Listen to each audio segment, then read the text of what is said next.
Good afternoon, Chairman, board members. We're going to keep it clean, our talk clean. So, how's that?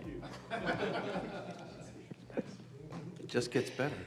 I'm Wendy Austin, Executive Director of Friends of the Lower Appomattox River. I'm here with Heather Barrar, who's really going to present the meat of the information. She's our Director of Trails Program, FOLAR's Regional Trails Program Director. We got to get her a shorter title. Also here with Virginia Peavy, our Communications and Development Director. And I'm pretty sure watching from above, virtually, is Kim Connolly, our amazing Chesterfield County appointed member of the FOLAR Board of Directors. Thank you for inviting us to present on the progress of our work toward achieving our mission to conserve, protect, and promote the Appomattox River for all. You're going to get some very lovely photographs, too, so you should be calm and relaxed after all this. For 22 years, starting as a grassroots all-volunteer program of the Crater Planning District Commission and now an independent nonprofit organization, FOLAR is the only organization of its type in the region. We seek this vision where all benefit from a welcoming, beautiful Blueway Greenway. FOLAR of recent years has been focused on building the 25-mile-long Appomattox River Trail and Park system, really at the assistance of our community members. The underpinning of FOLAR's work, however, is in building the trail, is to protect the land underneath it and surrounding it in order to protect the viewshed, improve the water quality, and provide native habitat. FOLAR service area includes the 6 jurisdictions along the Appomattox River, Lower Appomattox River. It includes the Tri-Cities, Colonial Heights, Hopewell, Petersburg, and then 3 counties, Chesterfield, Dinwiddie, and Prince George. We also have several large institutions that we serve or are within the region. That's Fort Lee, the National Park Service, and Virginia State University. I want to mention that all of the 6 jurisdictions have passed official resolutions of support of the Appomattox River Trail through their jurisdictions. So we very much appreciate that. Our board of directors, we have a unique arrangement for our board of directors, which include appointed and elected by our other board members, representatives from each of the 6 jurisdictions, as well as the institutions, and then also residents from the community. So this has helped us continue our work for 22 years, and they also provide expert subject matter knowledge and information. We're very fortunate to have these board members. With that, the opportunity to accelerate the work, oops, sorry, I missed one.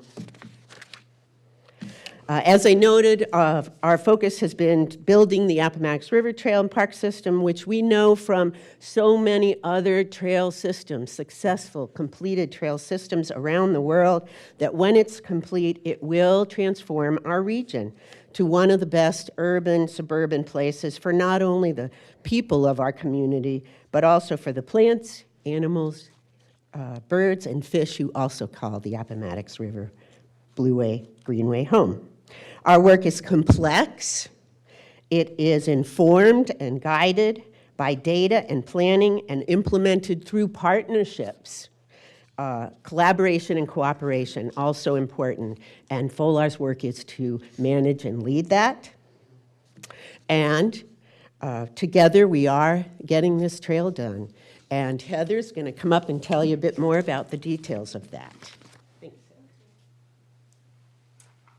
Good afternoon. It's great to be here. Thank you so much for your support over the years. I'm going to give you a programmatic and update on some on-the-ground projects that we have going on. So as Wendy mentioned, planning really is the foundation of our work at FOLAR. And if you remember, in 2017, we led the effort for the first Appomattox River Trail master plan and signage plan. Again, all 6 jurisdictions have adopted that. It's been incorporated into all the comprehensive plans. And it really leads the location of where the trail will go and what the sign system will look like for the whole region. After we completed that plan in 2017, we really took a step back and started looking at the environmental side and the environmental impacts. And so we've taken some some climate change courses to make sure anything we're building will be sustainable for those future climate change conditions. We were included in the state's first Coastal Resilience Master Plan. Really excited to have that project highlighted to really show that relationship between green space, public access, and coastal resilience can all be together. We also have a land conservation plan, the first time where we've taken a regional look at land conservation to see what has been conserved along the Appomattox River. And all this data has been informed by best practices and local data. So I wanted to share with you the local data from our trail counts. Crater Health District had funding to purchase counters for the south side of the river. So we partnered with Chesterfield County to make sure we're buying the same counter system that is already located in Chesterfield. So now our data is the same counter system, the same methodology, so we can combine that data on an annual basis and look at the trail usage along all 6 localities. And we have a pretty good steady count. We do produce a report every single year. Each park gets its own report. So again, all the data we produce on a regional scale is fed back to each locality, and they can use on the local level as they need. So we talked a little bit already today about conservation easements and land acquisition, and that really is what we're doing right now to build the Appomattox River Trail. And I say on here, partnerships are the key, and absolutely we could not do this work alone. We are constantly working with all the localities. The Battersea Foundation, Capital Region Land Conservancy took the lead this year on the Greenwood acquisition, which was in not only Chesterfield County, but also Colonial Heights and Petersburg. I think you're going to see a little more about that later. Radcliffe Conservation Area expanded by 74 acres. And so like we talked about, all this land is great for tree canopy and air quality and water quality, but also public access. We really are trying to make sure that we get public access so folks can get out there and experience our nature. Time and again, we hear at the state level, local level, water access is what people want. They want to fish, they want to put a boat in, they want to look at the water. So, improving water access is just something that I think we'll keep on hearing from our citizens and we'll keep on adding to in our system. So this is just the last 2 years, how many acres we've added to the Appomattox River for public access. And we have a few acquisitions underway right now that we're really excited about.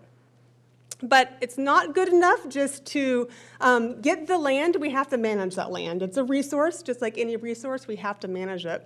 And we are really pleased that we've been awarded by Department of Forestry funding to hire a staff member to really just focus on invasive species management, native plants.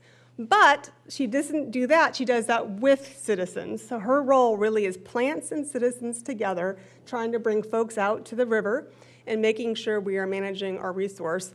As Ted just said, we can't do it alone. There's not enough staff at FOLAR, not enough staff at the counties, so our citizens are helping us, and they're learning. So we had an event last Saturday.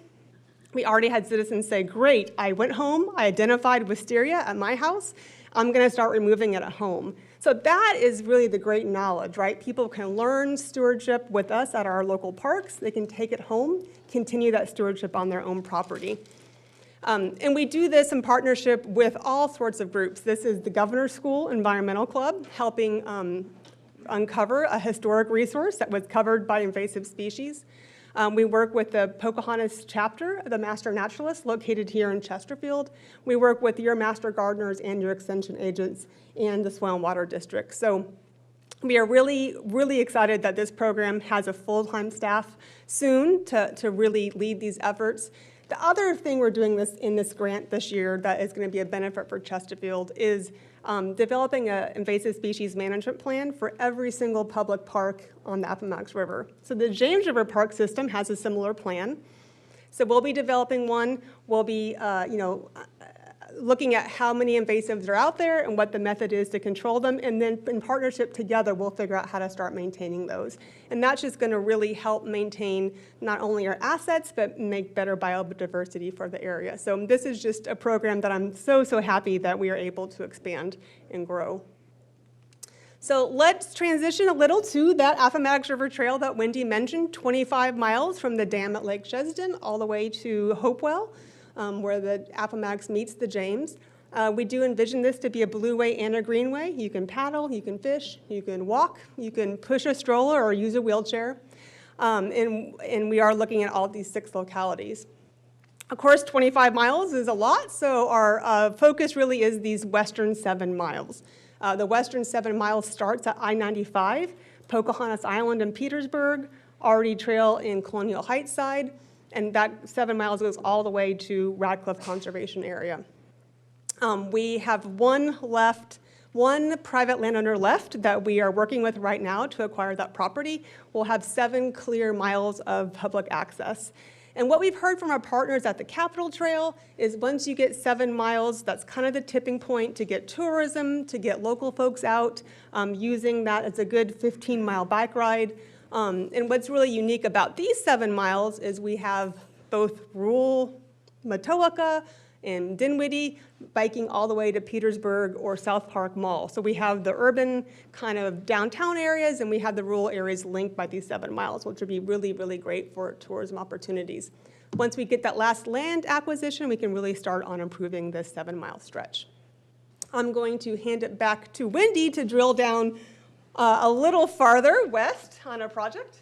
I get to jump up for one slide and say, we are very excited. I get to tout our success with accelerating this work to transform the western entrance of the entire 25-mile Blueway Greenway through the ignition of all this private funding that we've been able to bring together toward this project. So that really, we've been working 20 years, but this kind of financial investment is what has been able to move us forward. This project, we're working especially closely in partnership with Chesterfield and Dinwiddie and Prince George on is transforming the western entrance. It involves 3 separate but interconnecting parts. We are working to improve the existing Ferndale Appomattox Riverside Park, expand and improve the Appomattox River Trail that runs through there, and then also create a brand new Appomattox River Connector bicycle pedestrian river crossing between Chesterfield and Dinwiddie. And again, Heather has the details. Thank you, Wendy. So you can see here, Cabell Foundation and Cameron Foundation really were the Kickstarter funds for this project, and we appreciate their support. So quickly, let's look at Ferndale Park, which is just south of Matoaka. You cross the Ferndale Bridge, and it's right there. It's a park that's been a park since 1900. People used to take trolleys and ferries to get here from Petersburg or the mills at Matoaka. And it's got a great footprint. It just needs a little bit of love. And so we last year took the year to master plan with some of the funding Wendy mentioned. We had community input meetings. All the park staff from the whole region has been involved. And now we have a master plan keyed up with the phasing plan ready for investment. So this just south of Matoaka will be a great asset for Matoaka residents as well as Dinwiddie and Chester and Petersburg. So that is part 1, Ferndale Park. Part 2 is 2 miles of trail. So our trail goes a mile to the east and a mile to the west from Ferndale. And then the third part is the ARC, or the Appomattox River Connector that Wendy mentioned. I'm going to go into a little bit more detail on this for you. This is a new structure over the river connecting Dinwiddie and Chesterfield County. It's a structure you'll be able to bike or walk or gather on, and it's a place to connect with each other and connect to nature, is why we're calling it the connector. Quickly, just want to show you a map to make sure we're all oriented in southern Chesterfield, so you can see the village of Matoaka. The site of the Appomattox River connector is 1.5 miles upriver from the Ferndale Bridge, or 1 mile south of Bradsville Dam, at the east end of Radcliffe Conservation Area. And it connects to Dinwiddie that already has a canal trail to that point. So trail systems existing on both sides of the river already. I just want to show you a few pictures of the site. It's a really interesting site. It really has natural beauty, but it also has a lot of man-made structures. This was the commerce of the 17 and 1800s. There's a canal system still in place. Bateau boats ran up and down the river here. There's a dam still in place. There's these great structures from the lock system. So it's a really cool site where nature's kind of starting to take back from our man-made elements. So it's a really fun place to explore. It'll be a really great place for the connector for people to interact with all this history from this area. This is also the site of Dominion Power, where they got their start and where energy from water was started. So some really, really great history here. So I'm going to quickly show you a little bit about site design and a little bit about how the structure has been inspired. I want to just say this is conceptual. We're in a very conceptual phase. Cameron Foundation did fund the conceptual phase of this project. We are still right in the middle of that. And that's been a committee process with Chesterfield County, Dinwiddie, FOLAR, and Cameron Foundation. The Olin Studios was a firm out of Philadelphia. They were selected after a design competition to lead this effort. So we've been working with them. And in fact, last week we had an open house for the community to come out and get their first look. So what I'm going to show you now is the layout of what the connector could look like from overhead. You'll notice it's not one just big piece, right? It has a lot of different pieces to it. And that really is inspired by the river itself. The river's braided. You can't stand on one bank and look at the other bank. You're always looking at islands, always looking at different river channels. So the connector itself is really inspired by the river. It has many pieces. The orange piece is the spine, or where you can bike and walk across. But it has other areas where you can gather, like the blue area. The green area gives you a place to kind of meander. And the red area will take you up to a high elevation in Radcliffe Conservation Area and give you some different views. So really, it's a really unique structure that can give people a lot of different opportunities to connect with the river, connect with nature, something you can't do anywhere else in this region. You can't really get to the water like this and really have an experience like this. And so the structure itself has been inspired by that history I mentioned. So the bateau, like I said, is that historic vessel that was used to take goods up and down the river. And you can see on the left, that is a bateau, and on the right, that is an artist rendering of what this connector could look like. And you'll see it'll be made out of wood. It has that curvature like a bateau. It has that wooden ribbing.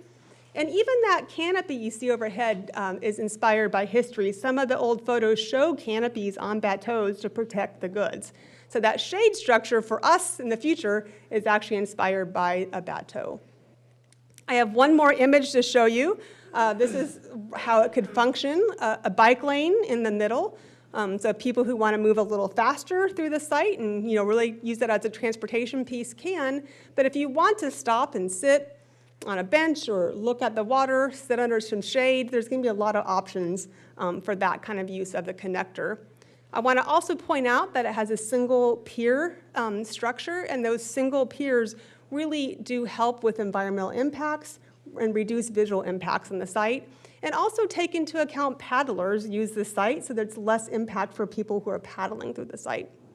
Lots of site considerations have gone into this process, and it's been a really good process working as a committee and with the Olin team to get to this point. So there's just one final image of the connector for you. This is another artist rendering. You can see Chesterfield to the north and Dinwiddie to the south.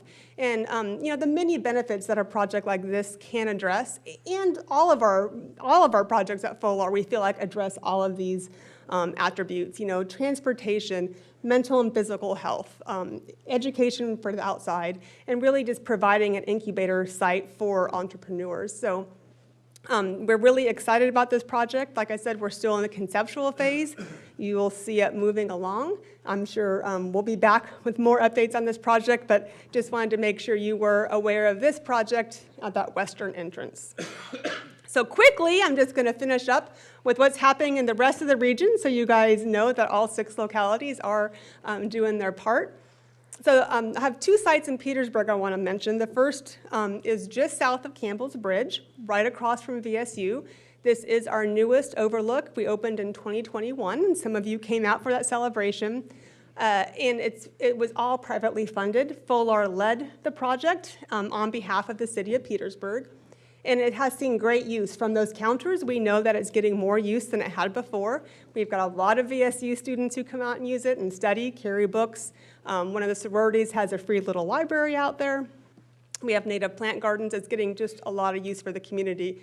So we know as you improve sites, you can see that before, as you improve, you do get more use at these sites. The other site in Petersburg that we know will interest you is the intersection to the fall line. So the Fall Line Trail does start or begin, mile 0 is in Petersburg, right there across from Virginia State University. FOLAR has been at the table during the entire planning process, working very closely with VDOT. We are very excited that the southern section was chosen for funding and will be getting started this year. The Appomattox River Trail will connect to the Fall Line on the north and the south bank. So Colonial Heights will make a connection to the Fall Line near VSU, and then Petersburg will make connections to the Fall Line on the south bank, going in both directions.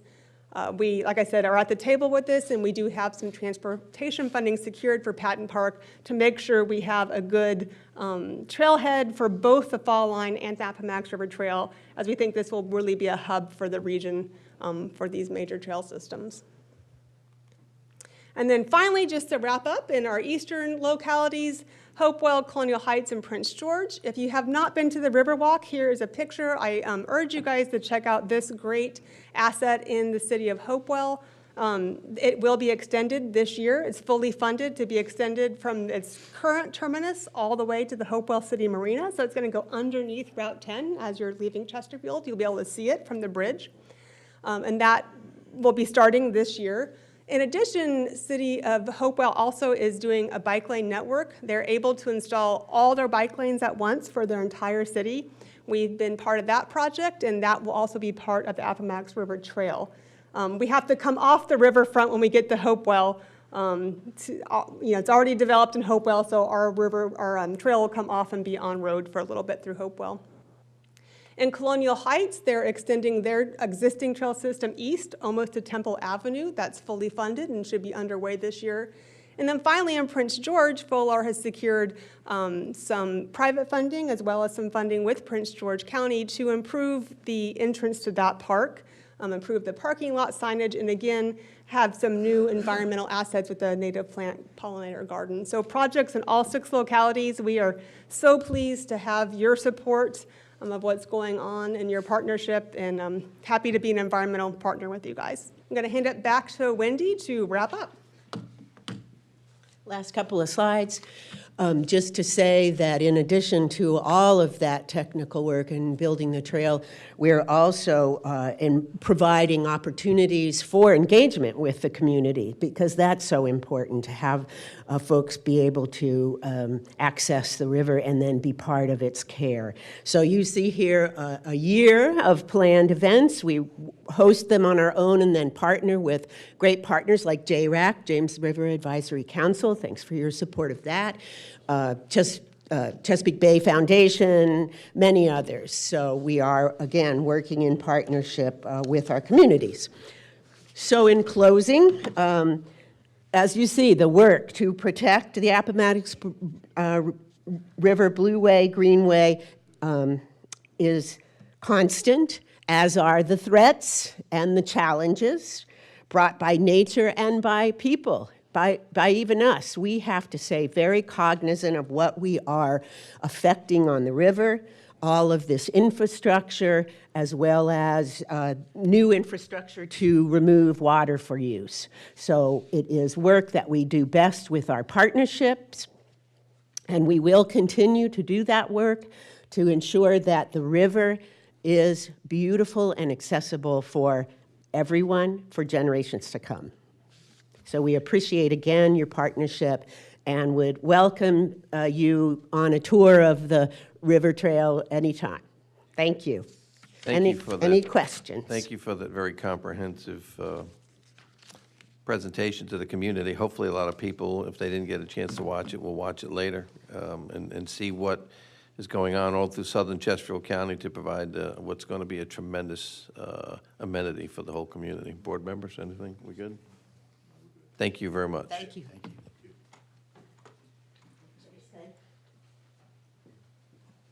So if there are no other questions from the board, we will close this work session with a short video. Thank you. Thank you.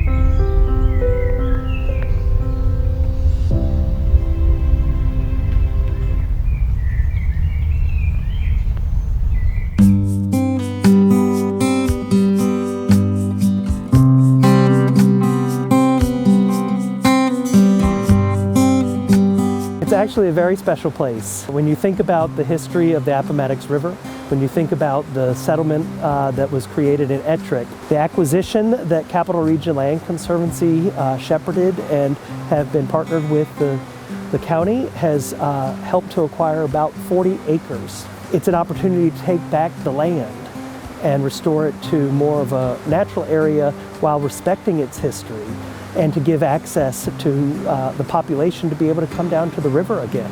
There's a lot of ecology. There's a lot of biodiversity. There's about 500 species that are right in this general area.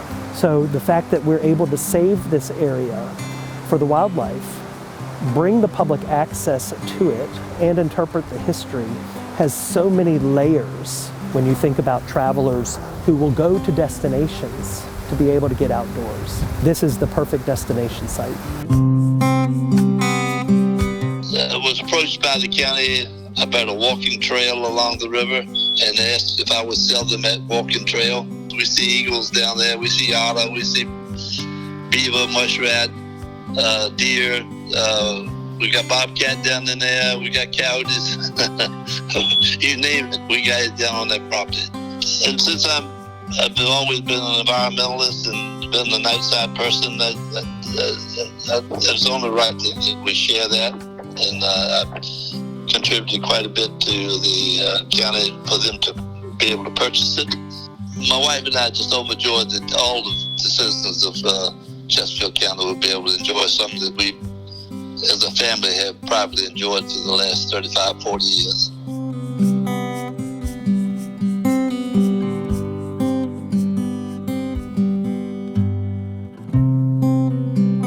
So we're using what's called a power purchase agreement, which is a contract to install solar panels on our facilities. And so far we have 16 facilities identified for solar panels. And what that does will allow us to offset some of the energy costs. The good thing about this project is that there's no upfront cost. The vendor is supplying the panels, and if there's any maintenance that needs to be done, really a great win-win opportunity for us to be able to help with the sustainability program, but also be able to get electricity at a cheaper cost. And also, it's a clean energy source. There's no carbon emissions from it. We're capturing the sun. It aligns with our environmental sustainability and stewardship program.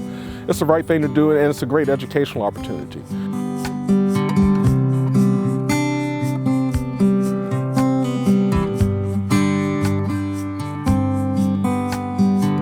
So the LG Sonic unit, it's a technology that's been developed to help us monitor and control blue-green algae. So what it does is it has sensors on it that allow us to get real-time data on water quality. In addition to that, it also sends out ultrasound at specific frequencies to prevent the blue-green algae from overgrowing. Because blue-green algae can cause taste and odors, and they can also cause microtoxins in the water. So to try to control them is to the benefit of Chesterfield County. The unit that we got this year is special in the fact that it can go up and down the water column. It can go down all the way down to the bottom of the reservoir. So being able to go throughout the water column gives us a better picture of what's going on with blue-green algae.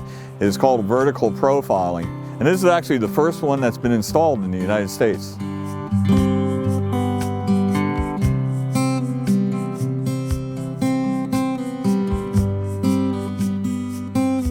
I coordinate the Adopt a Spot program where volunteers can sign up to pick small sections of roadway, a neighborhood, to help keep litter cleaned up. We'll supply bags, vests, and the grabbers. We even collect the bags after they pick it up. It just helps. It keeps litter out of the drain, keeps our storm waters clean. Anything that's thrown out in the street and roadways heading to some kind of water source, we want to keep it out of the rivers and the streams. I really enjoy when the volunteers take pride in their own communities. Working with the public in that aspect is very rewarding. To help control the litter throughout the county, in 2022, the programs we managed collected over 130 tons of litter and debris. I thought that was a pretty significant number.